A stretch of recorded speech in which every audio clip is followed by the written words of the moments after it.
Hey everyone, and welcome to The Explainer. Today, we're cracking open a secret recipe book, one that's going to turn your messy, complex SQL queries into something clean, elegant, and believe it or not, easy to read. So let's get cooking.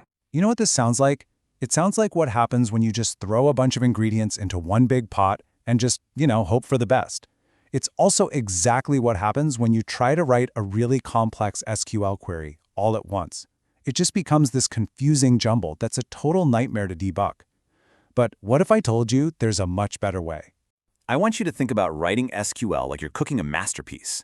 Let's say a truly fantastic Hyderabadi biryani. A great chef doesn't just chuck everything in a pot. No way. They prep everything separately, right? You've got your marinated meat in one bowl, your crispy fried onions in another, the perfectly cooked rice in a third, and only then do they bring it all together. Well, we can do the exact same thing with our code, and the tool that lets us do it is the Common Table Expression, or CTE. So what exactly is a CTE? It's basically one of those prep bowls from our kitchen analogy. It's a temporary table that you give a name to. But here's the key. It only exists for the single query you're about to run. You prepare a little piece of your data, you give it a name, and then you use that neat little package in your final query. Simple as that. And the syntax? It's beautiful. It's so simple. You just start with the keyword with. This basically tells your database, hey, hang on a second. Before we get to the main event, let's prep this little ingredient bowl. You give your bowl a name, you define what goes inside it with the normal select statement, and that's it. Then you can use that name in your final query just like it was a regular table. All right, enough with the analogies. Let's see how this recipe actually works with a real-world example. Imagine we're working for an e-commerce company, and our boss asks us to find the total amount spent by every customer who lives in Mumbai. This is a classic two-step problem, perfect for a CTE. Okay, so first up, we've got our customers table. Pretty standard stuff. We're only interested in Rohan and Arjun here, since they're our customers from Mumbai. Our first job is to isolate just these two. And second, here's our orders table. This has all the spending data, and you can see it's linked by that customer ID. We're going to need to sum up these amounts for each person. So here we go. We start our recipe with our first CTE.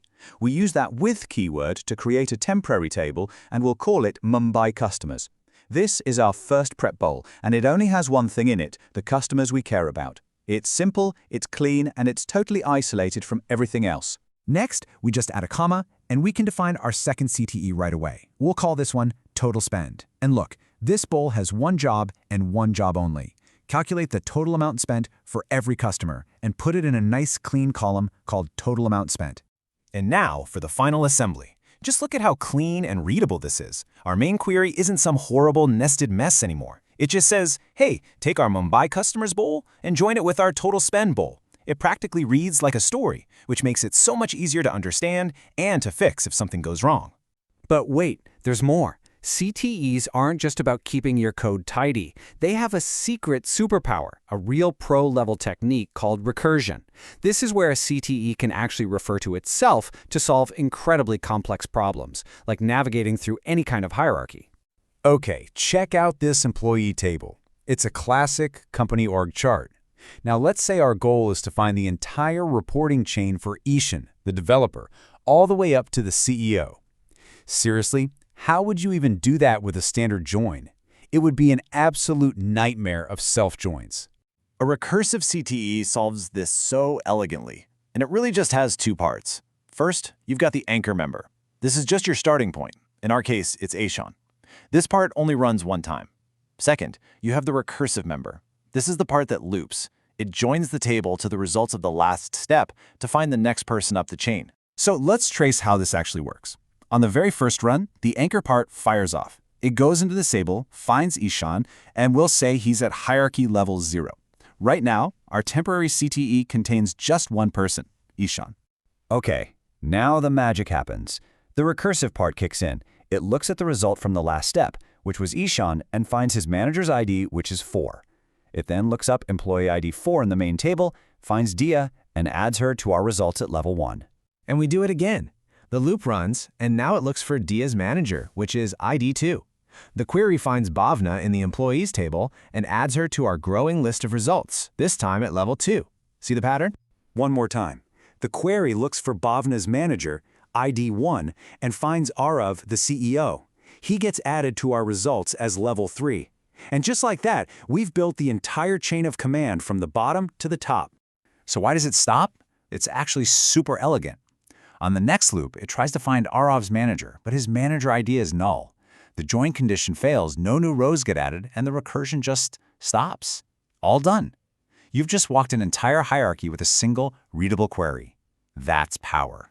Okay, so you've now got this fantastic new tool in your SQL toolkit. It's a real superpower.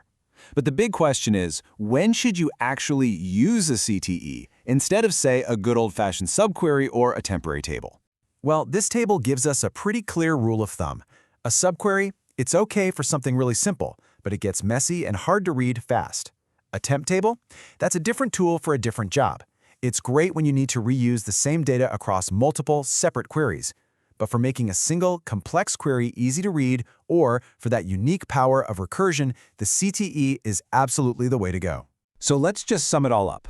You're going to love CTEs because they make your code readable and maintainable, just like a good recipe. They let you easily debug or change one little step without breaking the whole thing. You can reuse a CTE multiple times in the same query. And, most importantly, they unlock that incredible magic of recursion. This isn't just about writing cleaner code, it's about solving a whole new class of problems.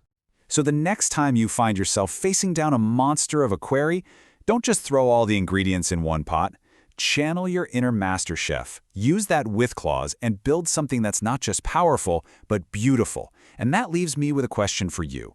What's the most interesting hierarchy you can think of? A family tree? The dependencies for a big project? Maybe even the whole evolutionary tree of life? With a recursive CTE, you now have the power to explore it.